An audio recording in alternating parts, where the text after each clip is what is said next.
पीले दांत वाली बहू। रंजना कभी ब्रश नहीं करती थी। उसे कितनी बार उसके माँ बाप ने डांटा, लेकिन उसका कोई असर उस पर होता ही नहीं था, जिस कारण से उसके दांत पीले पीले हो जाते हैं। शादी के बाद। अरे बहू, वैसे तो तुझ में कोई कमी नहीं है, पर तेरे दांत इतने पीले कैसे हैं बेटा? कैसे मतलब? कोई सर्जरी थोड़ी ना कराई है। वो तो क्या नाम, मैं ब्रश नहीं करती थी तो पीले हो गए। अब क्या करूं? आप कहे तो लाल करवा लूं या फिर काले? यार ये क्या है, क्यों माँ से लड़ रही हो? लड़ रही हूँ? अरे मैं लड़ रही हूँ या ये बोल रही है कि दांत पीले हैं, पीले। अरे तपस्या थोड़ी ना की है इन्हें पीले करने के लिए। बकायदा ब्रश नहीं किया है 20 साल तक, तब जाकर। छी, कैसी बात कर रही हो? ये उस वक्त तो पीले नहीं थे जब हम लोग तुम्हें देखने आए थे। अरे तब साफ करवा लिया होगा डेंटिस्ट के पास जाकर। अब देखो कैसे पीले पीले लग रहे हैं। रंजना सास की तरफ गुस्से से देखती है। फिर शुरू हो गई पीले पीले पीले। अरे पीले तो तब भी थे जब मेरे हाथ का रसगुल्ला उड़ा उड़ा कर खा रही थी और बोल रही थी, लड़की नहीं गुणों का खजाना दे रहे भाई साहब आप। खैर, अब वो लोग करते भी तो क्या करते, पीले दांत वाली बहू पल्ले पड़ी थी तो झेलना तो था ही। एक दिन कीर्तन में रंजना गाना गा रही थी। अरे कमला बहन, माँ का द्वार है, यहाँ तो सब शुद्ध होकर आते हैं, फिर अपनी बहू को ब्रश भी नहीं करवाती तुम। दूर से पीले पीले दांत भक्ति में बाधा उत्पन्न कर रहे हैं। अरे कोई 2 साल के बच्चे थोड़ी ना लेकर आई हूँ मैं बहू बनाकर। अच्छी खासी लड़की है, अरे कैसे करवाऊं ब्रश? ये तो उसे खुद करना चाहिए ना। अब माँ बाप तो इसके जैसे तैसे निपटा दिए, ये नहीं सोचा कि सास कैसे संभालेगी। सास बहू को लेकर घर आ जाती है, लेकिन सोच लेती है कि अब इसे लेकर कहीं नहीं जाएगी। अगले रोज बहू कहती है, अरे क्या हो गया, मंदिर नहीं जाना क्या? कीर्तन का वक्त हो रहा है। मेरी मधुर वाणी से कान्हा जी जागते हैं और सोते हैं। आप तो जानती है ना उनकी भक्ति में कितना मन लगता है मेरा। वो क्या है ना, तबीयत ठीक नहीं लग रही है मेरी, आराम करूंगी मैं। तबीयत ठीक नहीं लग रही? अभी तो मिथुन के गाने पर नाच रही थी आप, और अब बोल रही है कि तबीयत ठीक नहीं लग रही। अरे भक्ति में मन लगा लो सासू माँ, ऊपर जाना है, क्या मुंह दिखाओगी आप? हाँ? सास को बहू की बात पर गुस्सा आ जाता है। मैं क्या मुंह दिखाऊंगी, इसकी चिंता तो ना कर, समझी? अपने मुंह की चिंता कर, जो ये पीले पीले दांत लेकर हर जगह पहुंच जाती है। पता है लोग कितना मजाक बनाते हैं। ना जी ना, मैं नहीं जाना कहीं तेरे साथ। तो ये बात है।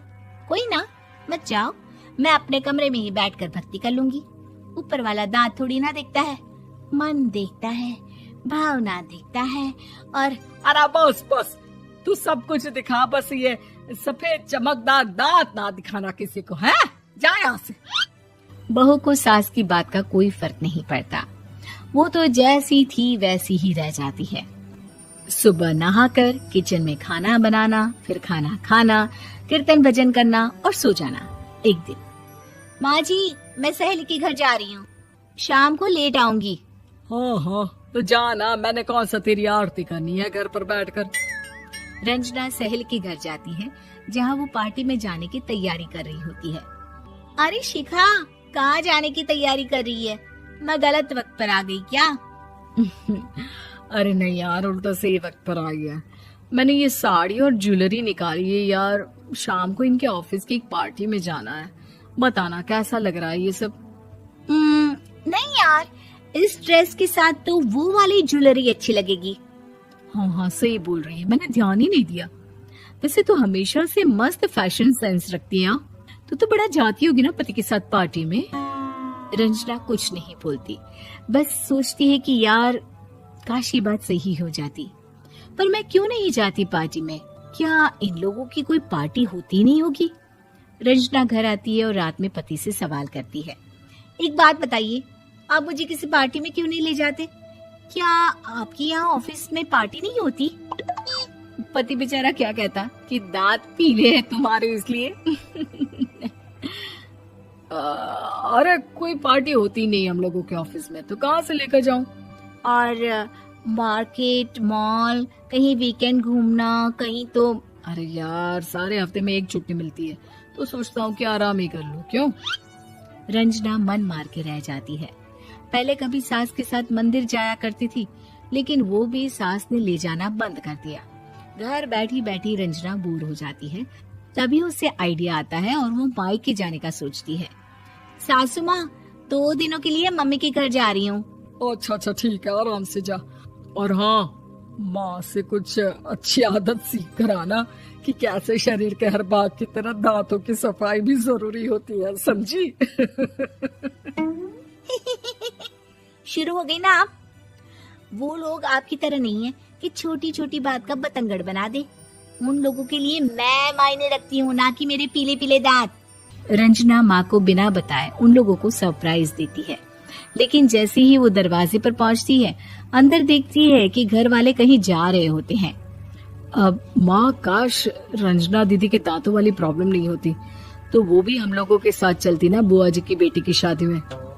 हाँ बेटा, लेकिन अब उसे कौन समझाए कि उसको उसके पीले दांत नहीं दिखते, लेकिन उसके आसपास के लोगों को कितना एम्बैरेसिंग फील कराते हैं। मुझे तो कितनी बार उसके स्कूल की टीचर ने शिकायत की कि उसके साथ कोई लड़की बैठना भी नहीं चाहती, और ना ही कॉलेज में कोई उससे बात करना चाहता था। लेकिन पता नहीं क्यों उसे ये बात समझ में ही नहीं आती। कोई कमी नहीं है उस लड़की में, बस यही कि दांत पीले हैं। वो तो भला हो जीजा जी और उनकी माँ का, जो दीदी को जैसी है वैसे ही रखा हुआ है। रंजना को अपने घर वालों की बात सुनकर बहुत दुख होता है। वो सोचती है कि वो क्या करे, लेकिन फिर वो सीधा डेंटिस्ट के पास जाती है, अपने दांत चमकाती है और कसम खाती है कि वो रोज ब्रश करेगी। अरे क्या हो गया? तुम तो 2 दिनों के लिए गई थी ना, पर कोई ना, अच्छा है, चलो आ गई तो।